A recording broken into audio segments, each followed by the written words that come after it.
on social media, physically, did you see any dead body in Enugu?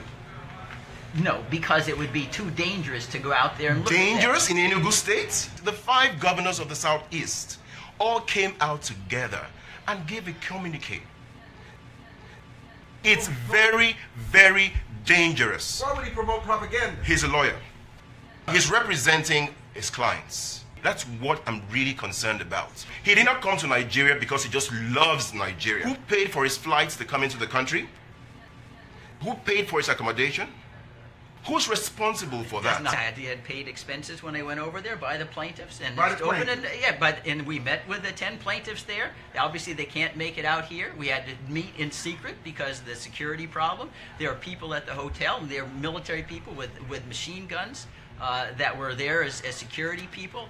They tell me that it's not militarized. These are ordinarily being you'd have security provided by civilian people, not people in dressed in army. Would you still take up this case? If there's no monetary gain for you, would you still take up this case? Yes, with regard to the level of persecution out there, and I want to say, this is not just picking on Nigeria. I've sued the president of Sri Lanka for trying to destroy Tamils in Sri Lanka. I'm against a lot of what the United States government does here when I think they're abuses of power. Back to the issue at hand. You believe the deaths and Buhari's involvement is overly exaggerated. This is the beacon of the continent of Africa. Recently, I was at Fordham Law, just some 2 weeks ago in New York, and we're discussing the 25th Amendment, the issue of the presidential succession in America. The issue we have in Nigeria, it's one of the most complex places to live in and to lead because of our history. And you see, we're going through a democratic progression that takes time. Politicians and people have fanned the flames of ethnicity to score gains. And it's so sad to hear Mr. Bruce Fein talk about some of these things he's talking about. I am actually shocked.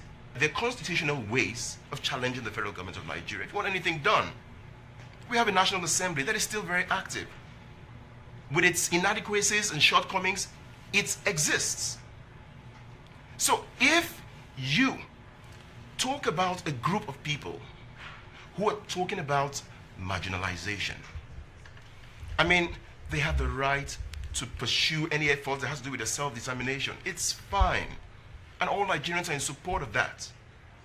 But the question is this: why would Nigeria be placed in this kind of light to the world? A nation that played a huge role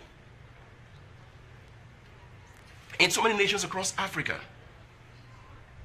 South Africa's apartheid movement, Bruce, let me just respond in a couple of things. Are you sure about your sources? You're sure about the deaths? You have no regrets?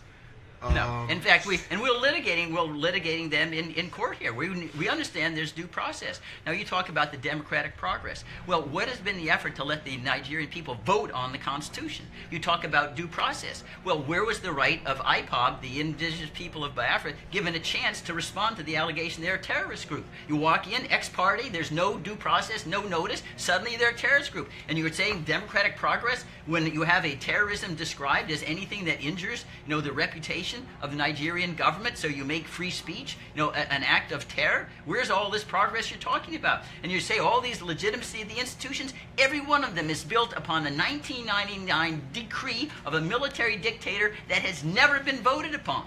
Never. When are you going to have a vote on the Nigerian Constitution that all the Nigerian people can vote on?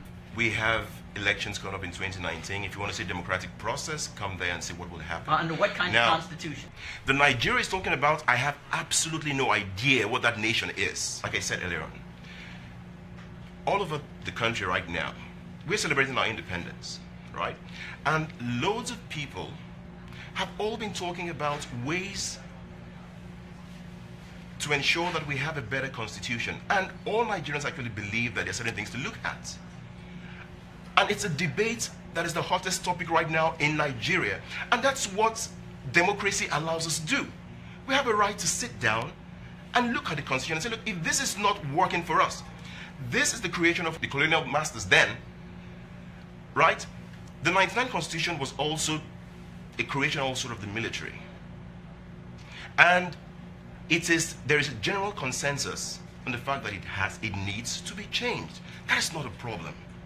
So, but when you say that we do not follow due process and all of these allegations, it's a little bit Fantasy. off the yes. Now let me address that again. He loves One to of the script things- Bruce. what- You would defend your beloved America the same way if someone had broadcast and millions of people were up in arms prior to the election.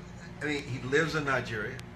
I defend his right to free He speech. says his fingers on the pulse of what's going on there. You have no regrets about anything that in your findings and the people that you represent, that they're above board, they're not feeding you propaganda, and you stand by them. Absolutely, and one of the things in the lawsuit already, we had to, and the court authorized us to identify our plaintiffs as John Doe's and Jane Rose. They had to be anonymous because the danger was so acute that their identities would cause the government to immediately retaliate against them by killing or maiming or terrifying not only them or the families. That's a court order. That isn't anything that I did unilaterally. That was the court order. And you talk about the free speech there. We had to be talking muffled voices when even over in Enugu, even thinking about, well, there really needs to be an autonomy or an independent Biafra, because the IPOB, which is engaged in protests, peaceful demonstrations in favor of a Biafran independence, what is the result? They come down,